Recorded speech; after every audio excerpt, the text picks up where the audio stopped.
Welcome, today in front of me Samsung Galaxy S22 Ultra, and I'll show you how to switch off the phone. In order to turn off the phone, you need to press the power key button here on the right side of the device for a few seconds.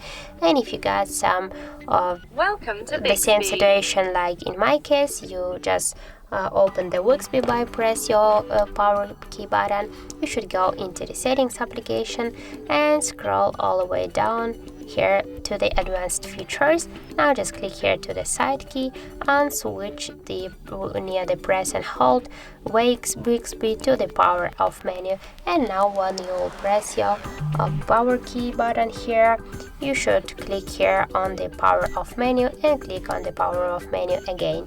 And as can you see, the screen is dark. This means that your device is turned off. So thank you guys for watching, and if you found this video helpful, don't forget to leave a like, comment and to subscribe our channel.